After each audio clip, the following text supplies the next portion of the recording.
KPU DKI Jakarta dalam rangka menyelesaikan tugas-tugasnya hari ini sudah dirampungkan.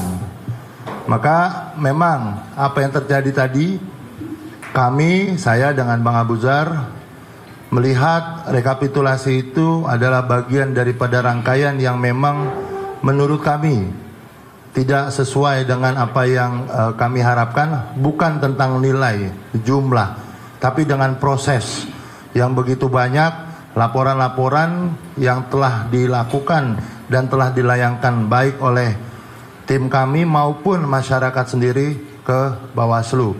Terkait apa? Terkait permasalahan-permasalahan ketidakprofesionalan yang dilakukan oleh KPU. Pertama, di sini kami akan menyampaikan alasan-alasan mengapa kami melakukan langkah tersebut dan dengan tujuan apa kami melakukan langkah-langkah tersebut. Bisa kami jelaskan mengenai apa yang sebenarnya terjadi, bahwa rangkaian kegiatan mulai dari proses pasca, yang kami katakan pasca pencoblosan atau bahkan pasca penetapan paslon, kami mundur jauh ke belakang. Kami menemukan pencocokan data yang dilakukan oleh KPU menurut kami itu tidak relevan. Jadi kami mengambilkan contoh beberapa. Di sini ada gambar-gambar mungkin yang teman-teman semua punya di rumah masing-masing, ya, baik berkaitan dengan pilpres maupun pilkada atau dengan kata lain pileg. Di sini adalah bukti kerja yang memang harus dilakukan oleh KPU. Untuk pilpres ada, kenapa untuk pilkada mereka tidak melakukan ini? Di sini jelas, ya, maaf kebalik. Nah, di sini jelas kok dituliskan tanggal 14 Februari terjadinya pilpres dan sebagainya dan pileg. Artinya apa? Ini salah satu langkah yang seharusnya dalam pilkada ini dilakukan. Dan saya yakin untuk pencocokan data pemilih yang dilakukan oleh KPU seperti ini tidak terjadi di rumah kita masing-masing. Itu pertama.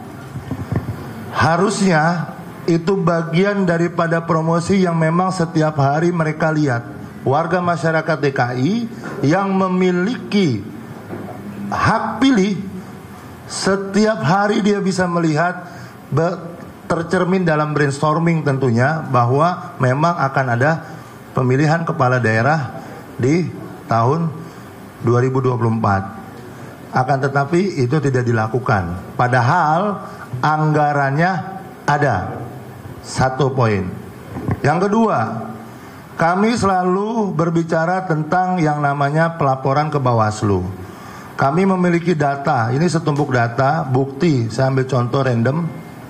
Ya, ini adalah bukti pelaporan yang dilakukan baik oleh masyarakat yang kami fasilitasi. Di mana kami melapor? Kami melaporkan di setiap Bawaslu, baik itu kota maupun provinsi. Akan tetapi dari ratusan pelaporan yang sudah kami buatkan, tidak ada satupun yang ditindaklanjuti dengan keluarnya baik itu rekomendasi atau solusi. Andai kata laporan kami ini atau laporan masyarakat ini tidak memiliki dasar atau memang tidak memenuhi unsur dan sebagainya, sudah selayaknya dan seharusnya setiap pelapor yang melaporkan permasalahan ini mendapatkan satu jawaban. Akan tetapi sampai dilakukannya rekapitulasi tadi sore, tidak sama sekali kami mendapatkan hal itu. Jawaban daripada KPU yang mengatakan bahwa kami sudah melakukan upaya terkait pemberian C6 dan itu seharusnya masyarakat, ya, seharusnya masyarakat mendatangi saja tanpa harus diundang. Berarti KPU sendiri telah menjilat ludahnya. Saya katakan, saya ulangi sekali lagi, telah menjilat ludahnya yang sudah dia buat peraturannya sendiri. PKPU-nya sudah dibuat oleh yang bersangkutan. Di sini jelas saya bacakan lampiran 3 berkaitan dengan Peraturan KPU nomor 17 2024 tentang pemungutan suara dan seterusnya. Di sini surat pemberitahuan pemungutan suara kepada pemilih. Ini yang kami katakan namanya form C. C pemberitahuan. Tadi dianulir bukan C6, enggak masalah. Narasi yang dibangun dalam form ini adalah aturan ya, bukan kami mengada-ada. Selama ini dikatakan cukup pakai KTP, cukup pakai KTP. Di sini saya bacakan. Bersama ini diberitahukan bahwa kelompok penyelenggara pemungutan suara dalam kurung KPPS mengundang saudara atau saudari dengan nama ini, laki-laki atau perempuan dengan nik sekian, untuk memberikan suara pada pemilihan serentak di tahun 2024 yang akan dilaksanakan pada hari dan seterusnya. Kawan-kawan, bahasanya adalah mengundang. Jadi adalah kewajiban KPU melakukan pengundangan kepada pemilih. Bukan kewajiban pemilih harus datang dengan KTP kalau tidak terima undangan. Ini fakta yang selama ini dinafikan oleh KPU. KPU beranggapan bahwa warga yang tidak dapat C6 atau C undangan ini atau C pemberitahuan silakan datang. Ini lucu. Bagaimana warga mau datang kalau tidak diundang? Yang membuat peraturan bukan warga, tapi yang membuat peraturan KPU. Dengan kata lain, di sini sudah dapat kami buktikan satu hal saja. KPU DKI melalui KPU di tingkat provinsi dan tingkat kota sampai kepada PPK tidak melaksanakan tugasnya dengan baik dan benar, tidak profesional. Satu, poin kedua ya. Poin ketiga, KPU punya namanya Keputusan Komisi Pemilihan Umum nomor 174 tahun 2024 tentang apa? Pedoman teknis pelaksanaan pemungutan dan perhitungan suara dalam pemilihan gubernur, wakil gubernur, bupati, wakil bupati, serta wali kota dan wakil wali kota. Di dalam poinnya, di dalam kegiatan persiapan, di sini kami kutip, ya, boleh teman-teman nanti cari, oke, pedoman teknisnya. Ini acuan bagaimana KPU bisa bertindak melaksanakan seluruh tugasnya yang diatur di dalam PKPU melalui surat keputusan KPU.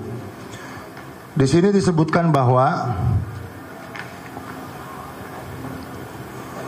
Ketua KPPS dibantu anggota KPPS mengumumkan hasil dan waktu pemungutan suara paling lambat 4 hari sebelum dilaksanakannya pemungutan suara. Yang terjadi di lapangan, 1 hari sebelum pemungutan pun masih banyak, sekali lagi saya ulangi, masih banyak warga yang belum terima. Bahkan berdasarkan apa yang disampaikan oleh tim teknis tadi di dalam rapat rekapitulasi, terdapat 800.000 suara atau undangan atau C pemberitahuan yang tidak tersebar. Artinya apa?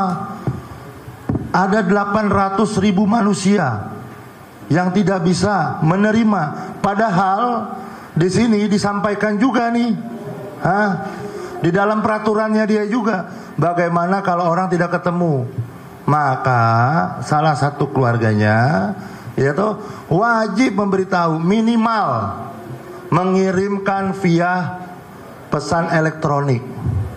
Yang bikin aturan sekali lagi bukan kami, bukan warga, bukan manusia yang ada di sini, bukan paslon, tapi KPU. Pertanyaan kami, apakah selama ini pada saat pelatihan yang secara total anggaran ini hampir 1 triliun diterima oleh KPU DKI Jakarta, digunakan untuk apa? Kalau secara teknis yang begini, PPK atau PPS-nya tidak memahami. Ini yang kami katakan tidak profesional KPU dalam menjalankan tupoksinya sebagai penyelenggara Pilkada DKI Jakarta di 2024 ini. Kemudian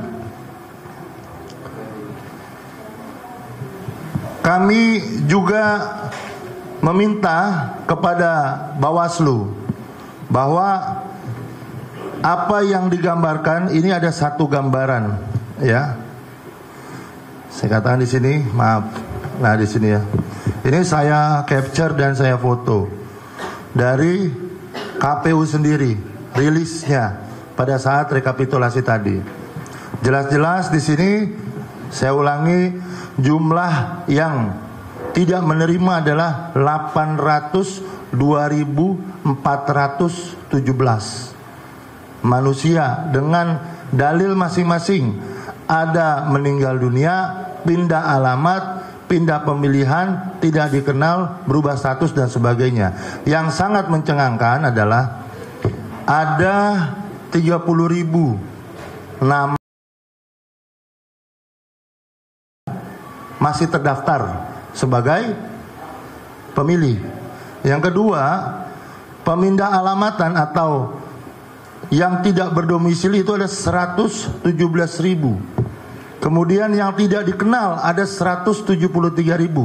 Andai kata, kembali ke poin pertama, andai kata yang dilakukan pencocokan data sesuai dengan mekanisme yang sudah diatur, yang ada stiker-stikernya di rumah itu benar, maka ini data nggak akan pernah ditemukan lagi, karena sudah banyak yang pindah tapi masih terregistrasi. Ini alasan mereka. Oke, dan yang lebih parah lagi adalah ini data golput Jakarta tinggi. Dibuatlah premis, dibuatlah narasi, enggak di Jakarta doang kok, di seluruh Indonesia. Kami cuma bilang tok tok tok, halo KPU DKI, kami tidak berbicara tentang wilayah lain. Wilayah lain banyak alasan. Satu, wilayahnya mungkin pegunungan, mungkin kepulauan, jauh dari yang namanya transportasi yang mudah, jauh dari mungkin ya fasilitas yang tidak memadai untuk melakukan distribusi. Halo KPU DKI Jakarta, ini Jakarta, mantan ibu kota, daerah khusus Jakarta.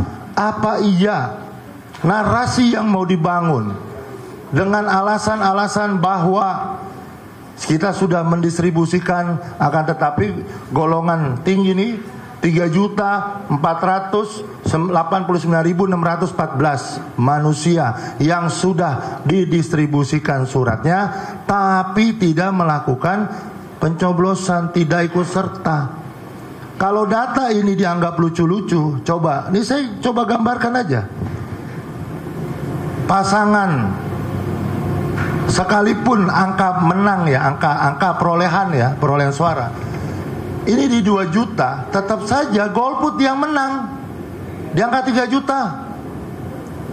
Digabungkan pun golput dengan 01, 03 dan 02 ini suaranya pun mirip-mirip. Pertanyaannya ada apa? Apakah mau disalahkan masyarakat? Hari ini KPU menyalahkan masyarakat. Apa narasi yang dibangun? Karena masyarakat sudah jengah. Masyarakat yang mana Pak yang jengah Pak? Coba kalau kami melihat daripada pembuktian sesuai dengan peraturan keputusan KPU 174, di sini dituliskan setiap orang yang sudah menerima surat panggilan C6 pemberitahuan maka harus difoto, harus direkam, harus disimpan sebagai laporan KPPS kepada PPS dan nantinya ke KPU. Pertanyaan kami, kami hanya meminta, halo KPU, tolong buktikan kepada kami bahwa KPPS dan PPS di bawah sudah benar-benar menjalankan aturan yang dibuat. Dan kami minta nantinya pada saat di Mahkamah Konstitusi tentunya, tolong buktikan apakah yang 90% itu yang menurut KPU sudah terdistribusi ada bukti sesuai dengan aturan yang dia tulis. Bukan kami loh yang buat. Sekali lagi buat teman-teman, aturan untuk memfoto, membuat tanda terima dan merekam orang yang menerima C undangan itu wajib hukumnya.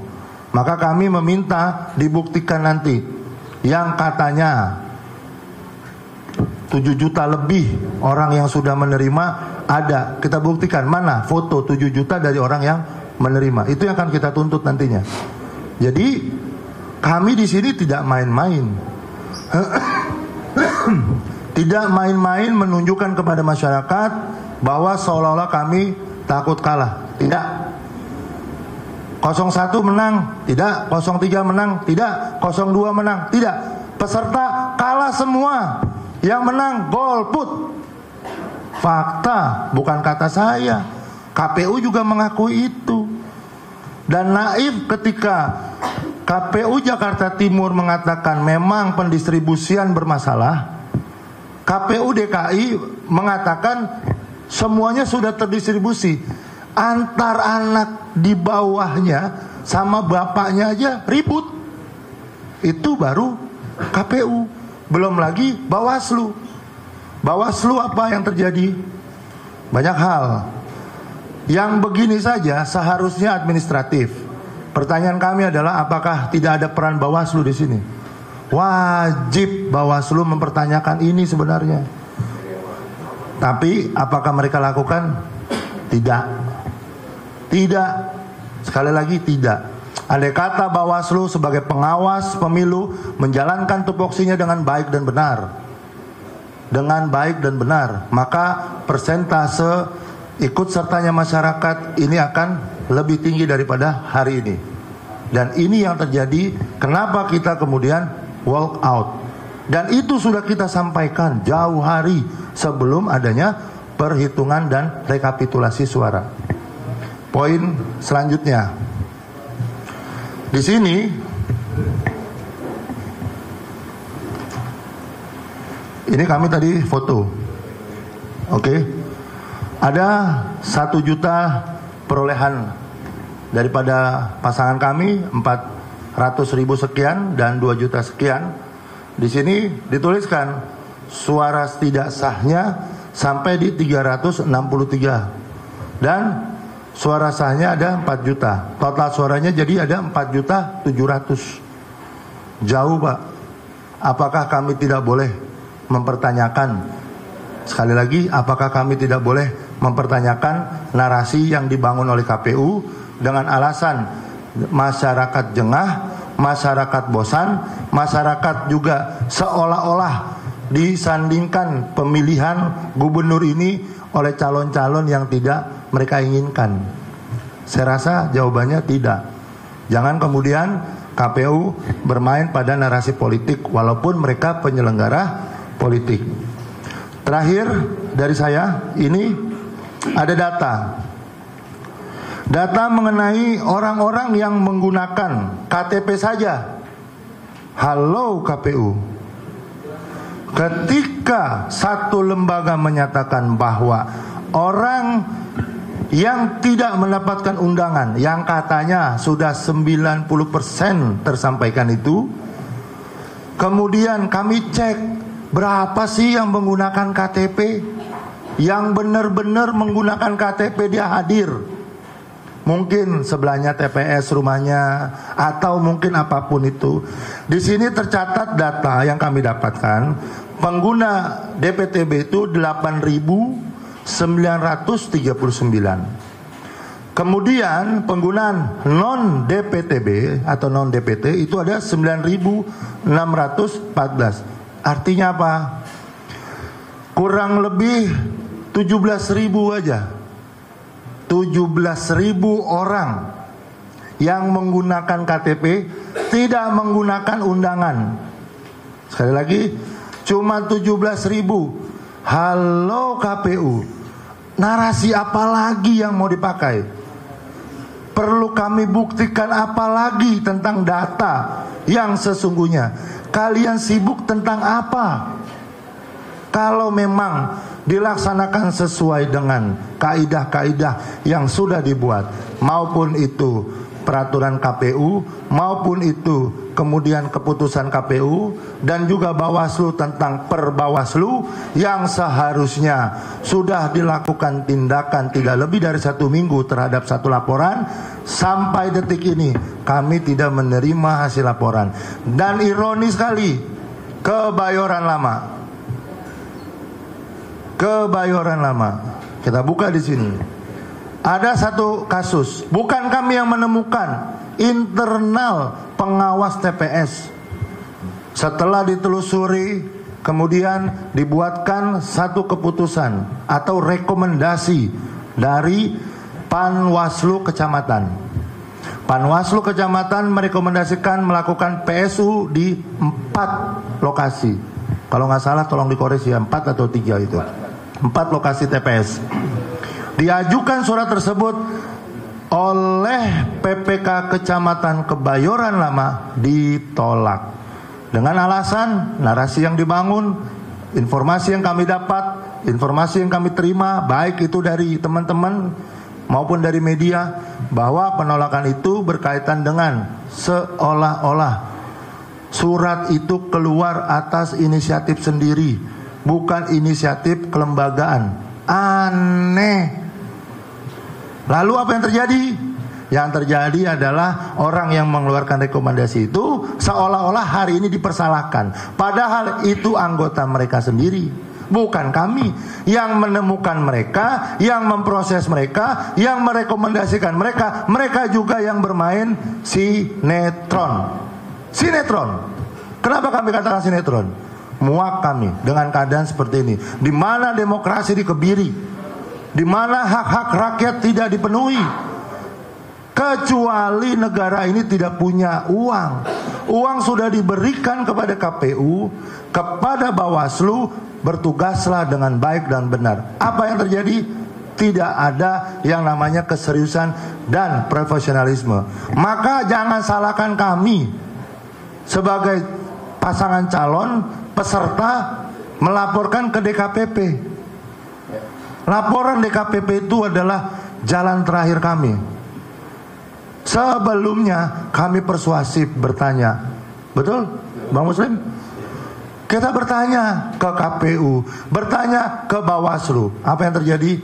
Bahkan sebagian nomor handphone teman-teman kami diblokir. Ini yang saya katakan. Hah?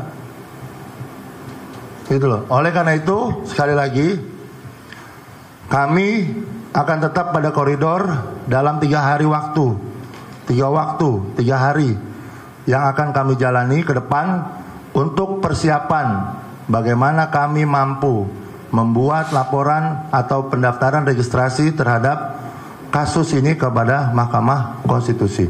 Oleh karena itu, sekali lagi mohon maaf, ini bukan melakukan upaya pencegahan orang menang, tidak.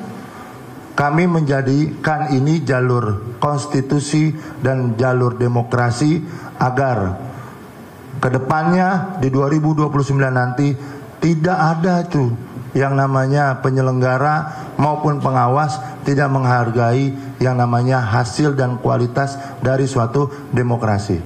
Untuk mengenai hal-hal pendaftaran Mahkamah Konstitusi, kami dengan teman-teman sudah menyiapkan tim gabungan, baik itu dari partai, baik itu dari paslon maupun dari profesional yang memang peduli terhadap demokrasi kali ini.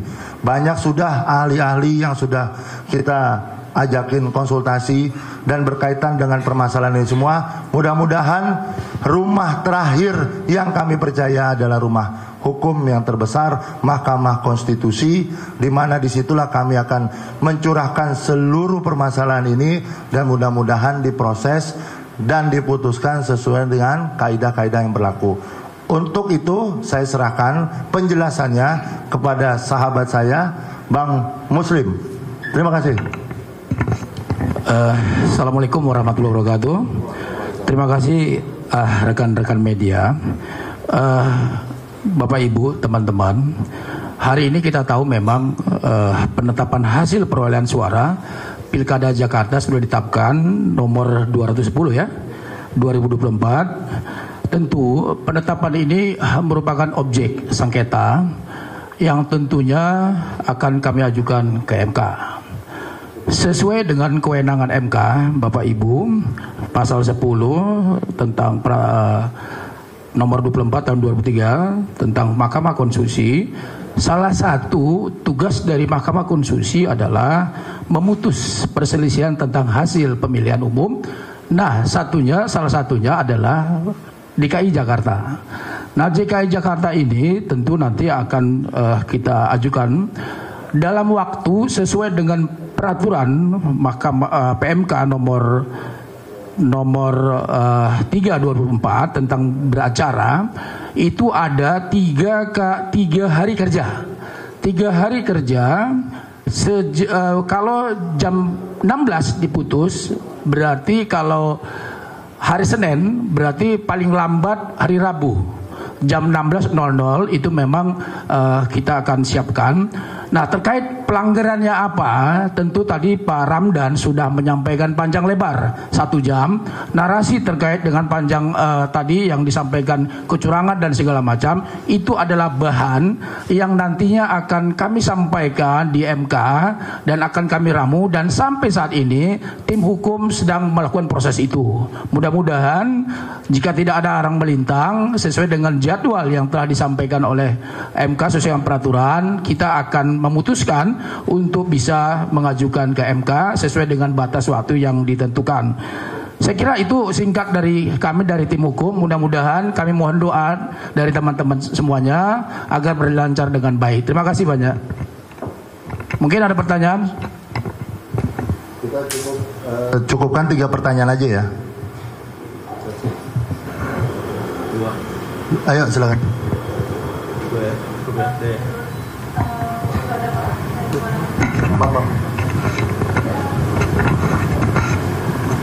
Sebelumnya perkenalkan, nama saya Alia dari Reporter Media Kumparan. Izin bertanya, jadi kan pasangan Ridwan Kamil Suswono ini kan didukung oleh Presiden ke-7 kita yaitu Joko Widodo, dan kemarin juga kan Jokowi dan Prabowo sempat bertemu. Nah, apakah dalam diskusi tersebut ada obrolan khusus kepada tim hukum dari Ridho terkait mungkin pembahasan mengenai gugatan MK ataupun terkait dengan hasil pilkada kali ini gitu. Terima kasih. Maaf teman-teman, kita fokus pada proses MK saja ya, di luar narasi yang tadi disampaikan. Bukan kami nggak mau jawab, kami tidak bisa menjawab karena bukan kewenangan nantinya. Yang lain?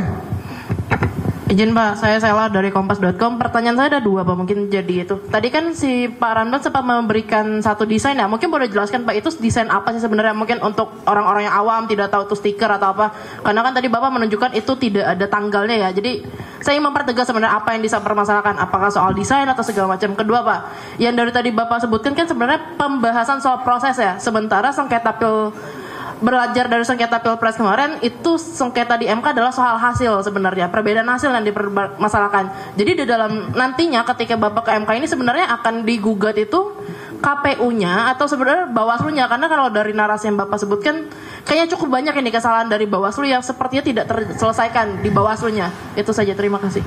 Yang lainnya? Cukup. Oke, baik. Simpel saja. Mahkamah Konstitusi itu tidak hanya bicara tentang angka, walaupun frame-nya memang tentang angka, tapi juga bisa juga adanya kecurangan, dan tentunya juga ada tindakan-tindakan yang sudah ada putusan sebelumnya 274 kalau tidak salah, itu mengenai tidak terdistribusinya dengan baik yang namanya pemberitahuan. Jadi banyak hal, tidak hanya yang tadi Mbak sebutkan. Terus yang kedua, apakah itu yang tadi gambar atau frame ini gambar yang di rumah-rumah kita itu loh, ini sebagai contoh. Semua pasti punya. di rumahnya stiker pemberitahuan, sudah dicocokkan bahwa ini adalah bagian daripada sudah dicoklit atau di pencocokan yang memang di dalam rumah tersebut memiliki hak berapa jumlahnya dan sebagainya. Ini yang tidak terjadi di 2024 untuk Pilkada DKI. Terima kasih. Ada lain? Cukup? Terakhir ya. Audrey dari Kompas TV, Pak. Mau mempertegas minta penegasannya aja untuk gugatan yang mau diajukan ke MK, kurang lebih sama pertanyaannya. Cuma kan dari tadi kan Bapak ada menyinggung soal kecurangan juga. Jadi sebenarnya ini itu yang mau diajukan terkait dengan, kalau kecurangan bisa jadi soal hasil dari pilkadanya ya. Tapi kalau misalnya dari tadi berbicara soal prosesnya, apakah mau menuntut dilakukan PSU atau sebenarnya fokusnya tuh mau apa Pak? Mau minta PSU atau soal kecurangannya atau bagaimana dari tim ini sendiri? Sesuai dengan yang tadi disampaikan, kita punya batasan waktu sampai hari Rabu terkait gugatan yang akan disampaikan. Nanti lihat saja sampai di batasan hari Rabu di Mahkamah Konstitusi, teman-teman bisa melihat apakah yang kami registrasikan ini berkaitan dengan kecurangan kah atau dengan kita dengan PSU kah dan sebagainya. Tentunya itu mutatis mutandis yang akan kami sajikan. Kita lihat saja episode selanjutnya. Tentunya ini hanya sebatas kita menjalankan konstitusi. Kita tidak akan keluar dari jalur dan reng hukum yang sudah ditetapkan oleh undang-undang. Demikian, terima kasih. Wassalamualaikum warahmatullahi wabarakatuh.